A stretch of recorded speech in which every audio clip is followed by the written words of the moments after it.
Good morning and welcome back to Nasdaq Trade Talks. I'm your host, Jill Malandrino, Global Markets Reporter at Nasdaq. We'll be coming to you live from Inside ETFs in Hollywood, Florida.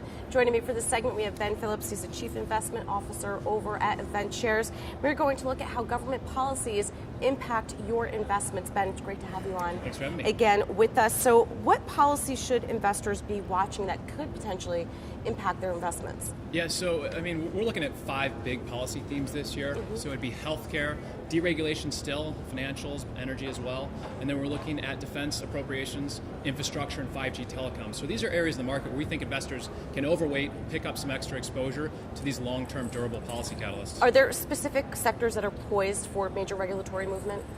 Yeah, I mean, 5G telecom is really being driven by the FCC. So we like things that are out of Congress's hands. I think, Congress, Yes. we're not quite sure Especially how much with the divided is going to come out of divided government, Congress. right. I mean, there's some bipartisan items like infrastructure that may, see some movement, drug pricing too.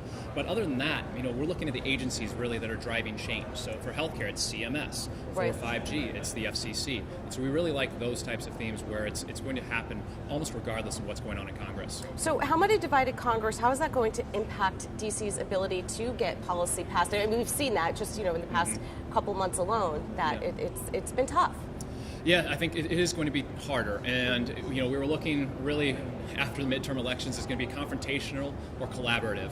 And it looks like it's starting confrontational. And that's not a great start. Now, in Trump's State of the Union, he got a little more, or tried to be more bipartisan. I think there was some mixed reviews on the bipartisanship. Maybe he bookended it with bipartisanship. So he started there and ended there. Maybe that's just trying to set the direction. But, we know that tone can change relatively quickly. Right. And I think it's a great point that you made, that you're focusing on areas that are with government agencies, not necessarily married into policy. That's right. Which I think makes sense. Now, with Event Shares, how can we actually trade this? Because your ETFs are bucketed to reflect these sectors. Yeah, and so we have the one flagship ETF strategy, the U.S. Policy Alpha. The ticker is PLCY, so just the word policy, drop the vowels.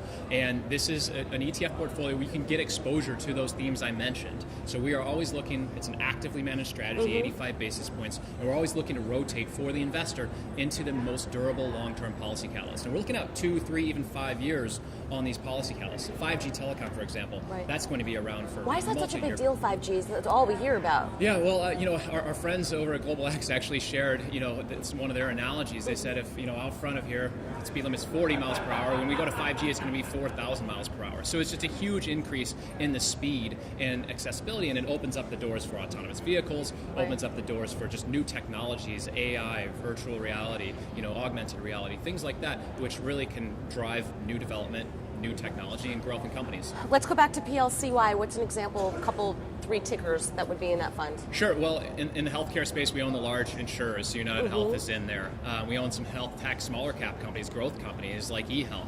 On the defense side, we have a really interesting smaller cap drone, small scale drones for surveillance, so defense implications and border security. That's AVAV, AeroVironment. So there's a lot of different themes in there. 5G telecom, and we own everything from Verizon all the way down to something like a Wi-Fi. That's Boingo network. So we own kind of everything in between. Sienna Group and the 5G is really interesting too. Right. So if you see these policies actually come to fruition, that would be good for a fund like PLCY. Absolutely, and even. Like I said, we're investing in the policies that are already occurring. So 5G rollout, you're not stopping that. There's even more geopolitical incentives for the U.S. to speed that up.